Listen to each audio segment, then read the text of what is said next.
नमस्कार दोस्तों, मैं मालती मोहन आप सभी का स्वागत करती हूं अपने चैनल में। तो दोस्तों, अखिलेश यादव के साथ गद्दारी करने वाले विधायकों के बुरे दिन शुरू हो गए हैं।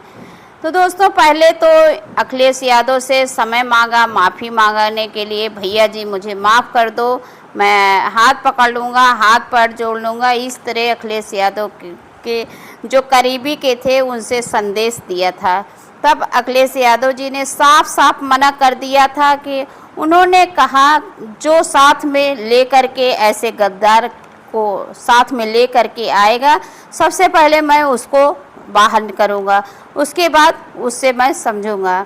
जब ये बात सुनकर के वो लोग जो गद्दार विधायक हैं, तो जो अखिलेश यादव के करीबी थे, करीबी उनसे लगाव रखते थे, वो अपने उनके मंडली से कहते हैं और संदेश भिजवाते हैं। और उसके बाद शिवपाल चाचा को संदेश देते हैं कि चाचा जी मुझे माफ़ करवा दो, मुझसे भारी गलती हो गई है।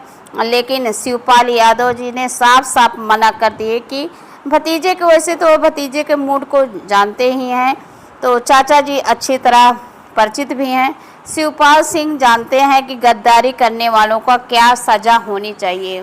दरअसल उत्तर प्रदेश लोकसभा चुनाव में 80 सीटों पर भारतीय जनता पार्टी के साथ ये गद्दार विधायक सर्वे देखकर बहुत खुश हो रहे थे।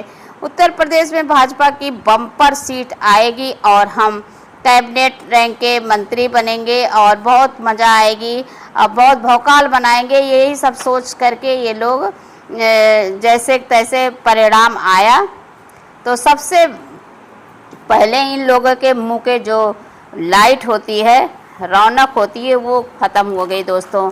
और जैसे कहते नहीं हैं, छुई मुई के छूने से पत्ते जो है आपस में चिपक जाते हैं, वैसे ही इन लोग का मुंह बन गया।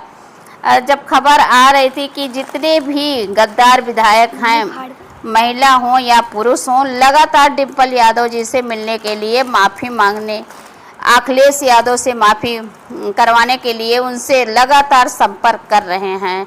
एक बार माफ़ कर दो भैया, एक बार तो भगवान भी माफ़ कर देता है, लेकिन अभी तक डिम्पल यादव से मुलाकात ही नहीं हो पाई दोस्तों।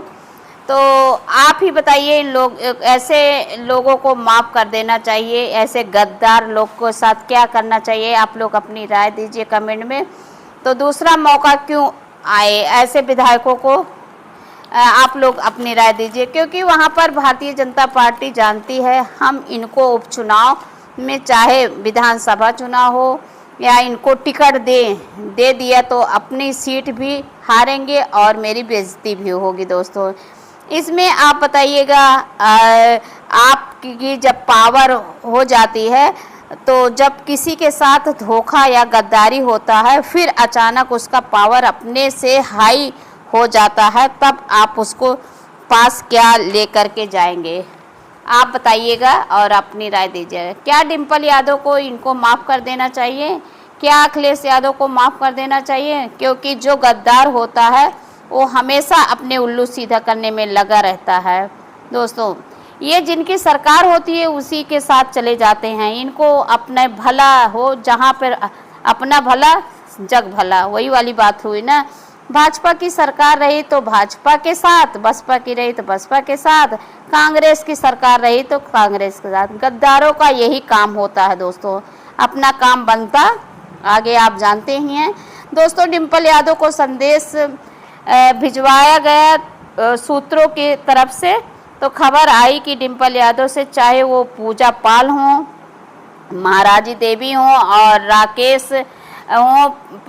राकेश प्रताप सिंह हो या विनोद चक्रवेदी हो, राकेश पांडे हो या फिर संतोष मौर्य हो, लगातार माफ़ी मांगने के लिए तैयार हैं।